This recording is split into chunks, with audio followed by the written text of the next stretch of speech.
Thank you very much for agreeing to do the interview for Writers Connect. Oh, my pleasure, Zafar. You were in the military. That's right. How did you make a foray into writing? Because I actually always wanted to be a writer, fundamentally. It's just that the reason I joined the army is, I was not very fond of studies. And I was under the delusion that in the army they don't make you study. So that's how I joined the army. But basically I always wanted to be a writer. Your first two novels, Lashkar and Salim Must Die, they have already become bestsellers in India.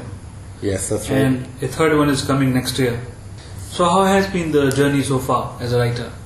Oh, it's been amazing. It's been truly amazing, and the reason it has been amazing is not just because these books are on the bestsellers, it's because I have had the opportunity to explore at least 4 different genres, totally different genres. And also because with Lashkar and Salim Must Die, I have become the first Indian to do military action thrillers. I have also become the first to write a series of 4 books with one releasing every year. And so it's been a great journey, definitely. You must have been interacting with your readers also. What kind of response do you get from them? I understand what you mean, and the response is fantastic. For Salim Must Die earlier this year, I did a tour of India. I think we did 16 cities. So I had the opportunity to meet my readers firsthand. And most of the events went off very well. They were packed and they were very enthusiastic and inquisitive about a lot of stuff. And the response to both Lashkar and Salim Must Die has been really good. Basically because I think the books are obviously very well written, but also because they came at a very good time. The way the terror incidents have been taking place and the fact that my books had predicted a lot of the events which happened later. For example, the formation of the National Intelligence Agency in India, I had written about it almost 14 months before it was formed because it was a logical thing. So the response has been very good and very encouraging, I must say. That is what has kept me going. Otherwise, to churn out one book every year is, trust me, a bit of a challenge. Unlike the West, there is hardly any tradition of thriller writing in India, especially military thrillers. In that sense, as you rightly pointed out, you are blazing a new trail. So did you have to look westward for inspiration in writing these kind of novels? Not really. If you read both these books, you'll realize that they are very Asian in setting, language, context. And the other reason I could not look westwards is, globally, the master, the acknowledged master of action thrillers is Tom Clancy. Now, Tom Clancy writes in a very, very American European setting. His enemy is either Russia or created to meet that kind of setting.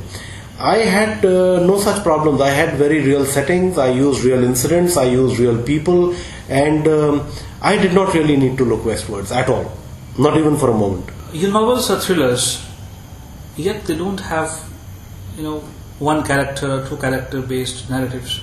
They don't have the typically, James Bond-like characters. There are many heroes in your narratives. How did you take that kind of approach, having multi-hero narratives?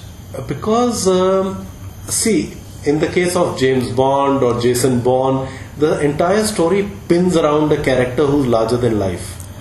My endeavor was to bring out the different aspects and sides of terrorism by using different people. And now the people I'm using, they're not really heroes in the typical sense of the word. They are normal people who are caught in situations where they have, where they are exposed to the opportunity to behave in a heroic manner. And my experience with almost 10 years in combat myself, my experience has been that the best inside people does come to fore when they are confronted with situations like this. So my stories are actually not people based, they are incident and emotion based. They present different sides, different aspects of terrorism, different aspects of the same incident seen from different viewpoints. That's how they are always, there has to be multiple characters. In your first 2 novels, again, your stories are focused on terrorism in the India-Pakistan rivalries context. Are you planning to broaden the theatre of your scope in your forthcoming books? Well, I think in book 2, Salim Must Die, the theatre has been broadened because I have dealt with the economic and geopolitical reasons for terrorism. Unfortunately, the reason most people view these books as set in the India-Pakistan context is because I am an Indian. One, I use a lot of the Indian Army characters in my books. That's why they assume that it's India, Pakistan. And the second reason why Pakistan, because 75% of terrorism acts across the world today originate from Pakistan. So you cannot write about terrorism and not write about Pakistan. It's interlinked.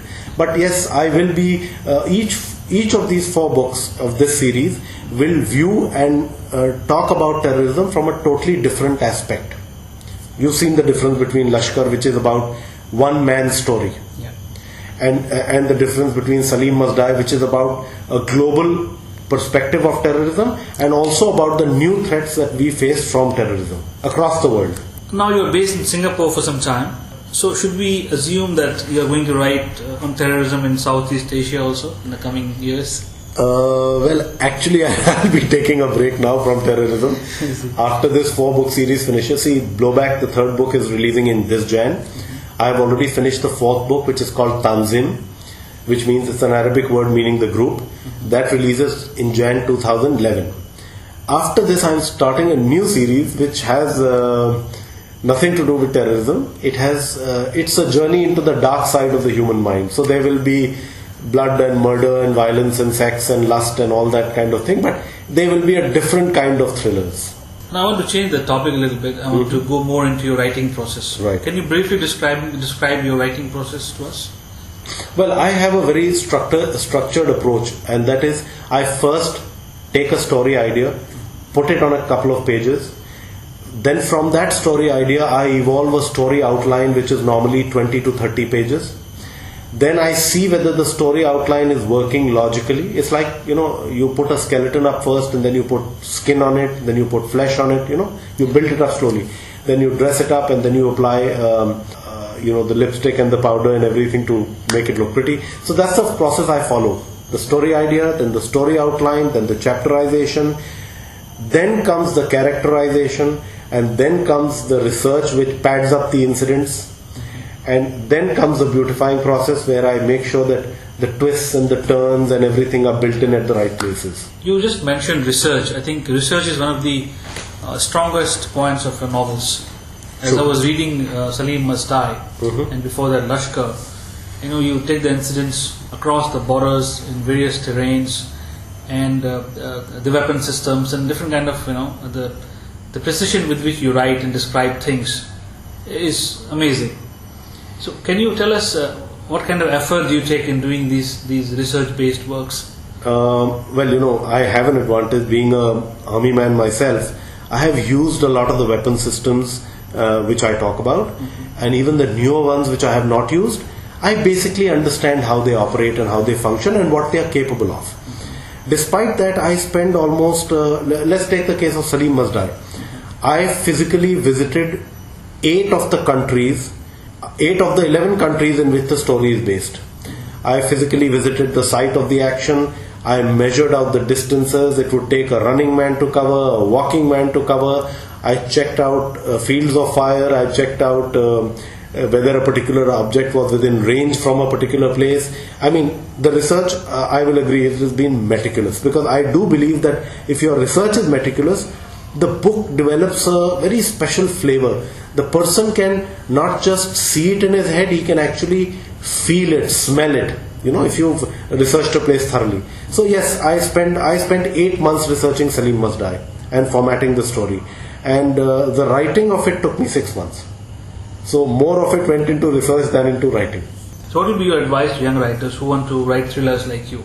Well, I would advise them is that firstly they must always format the story before they start writing it. I hear a lot of people telling me that my story takes on a life of its own, my characters takes on a life of its own, but I don't think that's a very efficient way of going at it. If you want to write in a targeted manner, then it's better to format your story first, make sure it has got no logical and time kinks in it, chronological kinks in it, and then get into the act of writing. It may sound very mechanical, but it is as creative as hell, and definitely make sure that you get a book out much faster than if you allow the book to write itself. Thank you very much, Mukul Deva. Thank you so much, Zafar. It was a pleasure talking to you.